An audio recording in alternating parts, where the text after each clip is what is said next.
মানুষ চাইলে কি না সম্ভব। আল্লাহর উপর ভরসা রেখে হালাল পথে চেষ্টা করলে সফলতা আসবেই। তার আরেকটি অনন্য নজির স্থাপন করলেন ইউনুস আলী। দৃষ্টি প্রতিবন্ধী হয়েও চালাচ্ছেন মুদি দোকান। দোকানে পণ্য মাপা ও টাকা গোনার কাজ করছেন নিজেই।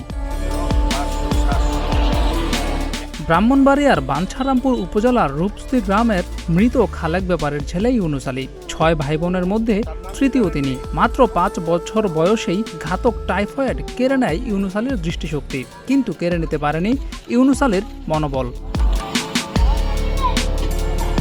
সংসারে একমাত্র উপার্জনক্ষম ব্যক্তি ব্যবসায়ী বাবা হঠাৎ অসুস্থ হয়ে পড়লে 1986 সালে 17 বছর বয়সে সংসারের দায়িত্ব নিজের কাঁধে তুলে নেন ইউনুস আলী। 1000 টাকা ধার করে শুরু করেন ব্যবসা। বাড়ির পাশেই দেন মুদির দোকান। সেই থেকেই চলছে তার ব্যবসা এবং কঠোর পরিশ্রমের মাধ্যমে পেয়েছেন সফলতা। চোখে না দেখলেও দোকানে পণ্য মাপার কাজটি অনায়াসেই করতে পারেন ইউনুস আলী। টাকা গোনার কাজটিও করছেন নিপুণভাবেই। তবে যারা বাকি নেয় সেই হিসাব প্রথম দিকে প্রতিবেশীরা লিখে দিলেও বর্তমানে সেই হিসাব লেখার কাজটি করছেন তার ছেলে, কখনো ছেলের বউ কিংবা নাতিরা। 1998 সালে বিয়ে করেছিলেন ইউনুস। উপজেলার সলিমাবাদ গ্রামের ফরিদ আক্তারকে বিয়ে করেছিলেন তিনি। তাদের সংসারে 2 ছেলে ও 2 মেয়ে। এক মেয়ের বিয়ে হয়েছে, বড় ছেলেকেও বিয়ে করিয়েছেন। 2007 সালের জানুয়ারি থেকে প্রতিবন্ধী ভাতা পাচ্ছেন ইউনুস আলী। ওনার দোকান থেকে এই পাড়ার লোকজন বিভিন্ন সদাইপাতি নিয়ে যায়।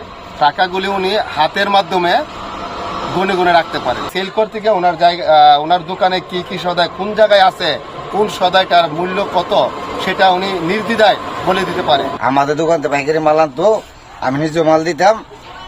খুবই ভালো মানুষ। বাকিও নেই, নগদও নেই, সবসময় যে দোকান দিচ্ছে এই লাগাতেই। ইউনুস আলীর দোকানের কয়েকজন ক্রেতা বলেন নিজের ব্যবসা সম্পর্কে। ইউনুস আলী বলেন, 1000 টাকা নিয়ে পুঁজি নিয়ে দোকান দিয়ে বন্ধু চালাই যায়। আমি বুঝতে আমার বিবাহ হয়েছে, তারপর আমার সংসার আমি হাল ধরছি। কারোর কাছে আমি হিসেবে হাত পাতি নাই। বর্তমানে আমি এইভাবে কষ্ট করে এই বন্ধু চলতেছি। জিয়াউর রহমান, প্রতিদিনের বাংলাদেশ।